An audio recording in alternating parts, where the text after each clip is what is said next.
Hello and welcome back to Cure for the Common Game. Today we're going to talk about Visa the Charge Card.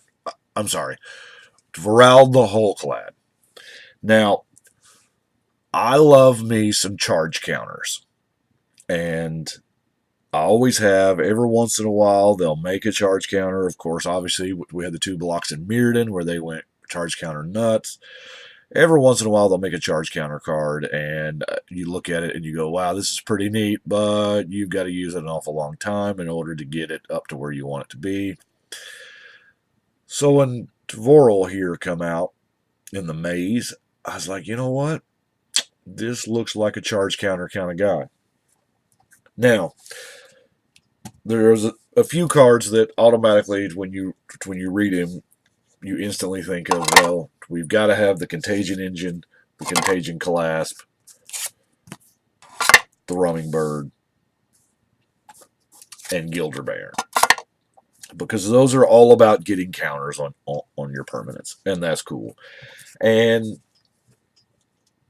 trying playing around with this new card type, this Planeswalker card type, where I've got a few of them in there. Garrick is just, by the way, Garrick Wildspeaker, in my opinion, the best Garrick ever printed. I love this. Love this guy. 4 mana, cheap. Love him. Which, by the way, is Garrick who Johnny's bringing back? I don't know. I think it may be because Johnny went to go find help when the rest of the Gatewatch went to Amonkhet. So I'm thinking that maybe, more than likely, he's going to go get Ugin. But I think there's a possibility he could get Garrick. I don't know. Anyway, it'll be interesting to see who Johnny brings back. Balerion. And trying the new chick out here, because, onto the battlefield is a pretty nice touch.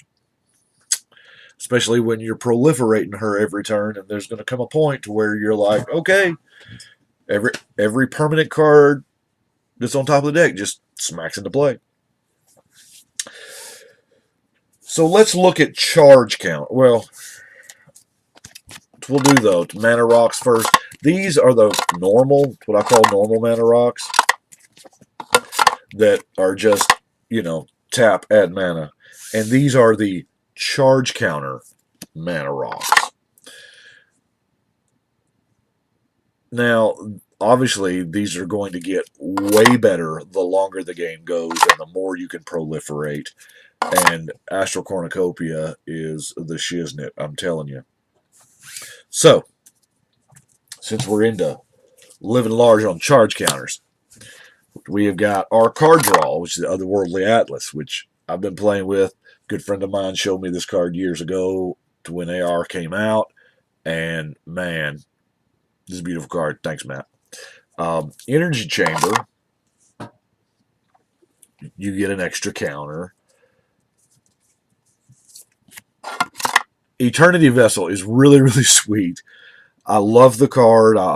Y'all know I'll play it in Azusa, but it's really great with Proliferate because the faster you can cast this thing, and you've got, 32 counters on it, and then you just keep proliferating, and every time you drop a land, your life just keeps going up and up. It's just, plus, is it just me?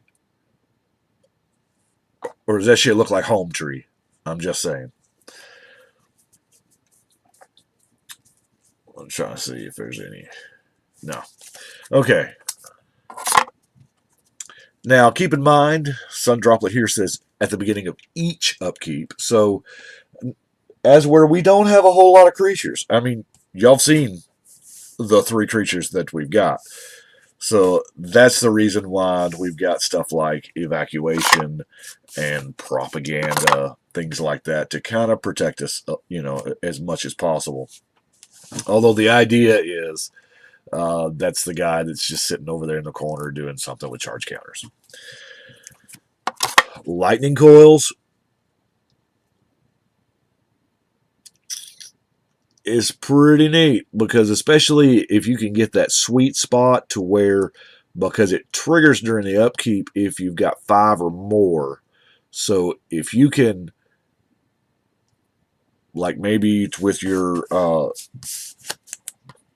Unwinding Clock, do some proliferate shenanigans on everybody else's turn and get that Joker up to a whole bunch. The Chimeric Egg, you can actually make it be a creature every single turn, so that's cool. Prototype Portal. This is, while not having charge counters, I mean, I'm telling you what, making copy of target artifact seems really, really good. Like, I don't know, maybe a Voltaic Key or a Stronic Resonator. Or for the really sweet laws, Venser's Journal. Gain that life. Now, Riptide Replicator, obviously you are going to pay $5 for this because it's, well, I don't know, it's not really expensive, but you can. It starts off at $5, and you just keep proliferating it up, and it will get huge. By the way, this deck requires an insane amount of dice. Talon of Pain, Titan Forge, because why the hell not? Let's make some 9/9 golems for only three charge counters. This is right here is just this, and the clock is a force in and of itself. Not to mention proliferation. Grind Clock. Now,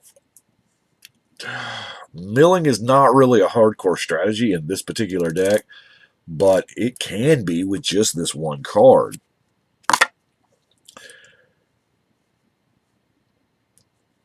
Equipment here. Yeah, it's not an equipment, but let's face it.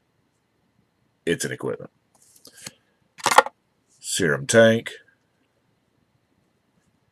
3-mana draw card. That's pretty, I mean, Serum Tank is kind of on the weaker side here, but, you know, it's what we got. Beginning of your upkeep, you get counters, and wow. You know, this is, I'm telling you, Proliferate is a thing we might not ever see new cards with. They may reprint older cards, but I don't think they're going to redo Proliferate when we go back to, you know, Mirrodin or New Fire Exy or Mirrodin Pure or whatever the hell they're going to call it.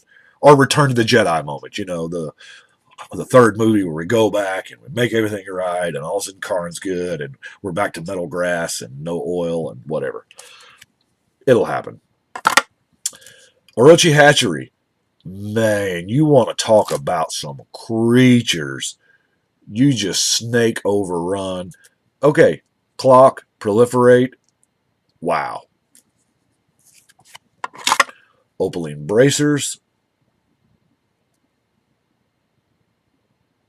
We can actually win with some general damage this way. The Spyglass.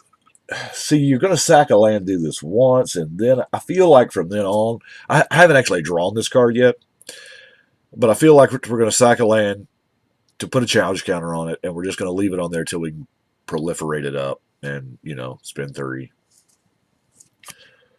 Ratchet Bomb. Because, you know, with Proliferate, you can kind of keep it exactly where you want to. Culling Days, whatever. And we're drawing cards. Core Tap. Well, okay, I had Core Tapper in the Creator spot, or in the charge counter spot. The Chimeric Mass is also pretty sweet because he can live through sorcery speed, mass removal, or whatever, because it's just an artifact. And I mean, pretty much instance is the only way that they've got to deal with this guy. Lux Cannon. Here, I can't keep, you know, the clock and proliferate. Sigil of Distinction is another card that's just absolutely, I mean, wow. Now, as far as charge counters go, it's hard to get better than Magister Scepter. It really is. Just to take an extra turn. However, with your... Well, this seems really good, and I promise you it is very efficient. But it insta makes you the target at the table. Because there's nothing like I take infinite turns to make everyone just... Now, a lot of times, once you get the clock and the proliferation out and this, A lot of times, magically, the game's just over. People are like, yep, I can't do anything about it. I don't have a grip. Bye-bye. Or if you just kind of, as I said, want the game to insta be over, you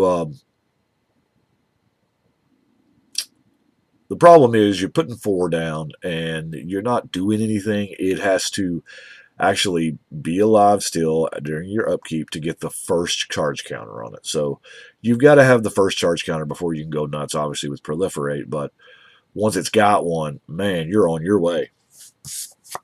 I'm using the planar bridge to fish out the pieces that I want to because I already had a clock in the deck, so it feels like planar bridge is kind of where I want to be anyway.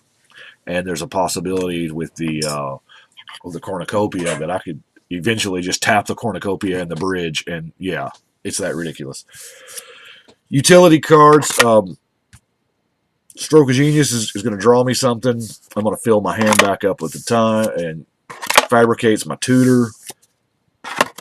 Only running one counterspell simply because people automatically are going to assume you're running them, and if you're holding any kind of cards in your hand, they're going to think you're on counterspell anyway. So we might as well, keep it going. I've played with Future Sight for years, and I love this card. In my mind, this is a card draw slot. It can do things. Yes, you can. Sensei's Divining Top gets nuts with Future Sight, and especially Helm of Awakening. By the way, if you got those 3 cards, you just draw your library. That's it. Anyway, but Future Sight's really good, and there's nothing sweeter than, because it's revealed, there's nothing sweeter than flipping up that counterspell and going, come at me, bro. Now, we might get really lucky with Acquire. Acquire is one of those cards that I'm just not, living the dream is that somebody's got a contagion engine of their own so that you can have 2. That's living the dream, although it's never happened, and it probably never will, but, it's there. Running tons of artifacts, so I got to have the copy artifact and Inexorable Tide because, we're casting spells, and proliferation is good. Well, that is what I've got for Vorel. He likes to charge it, and we just charge it up and let it go. I was unsure whether to make like battery jokes or credit card jokes. I don't know. But that's what I've got for Vorel. I do appreciate you watching, but right now we're going to shuffle and charge.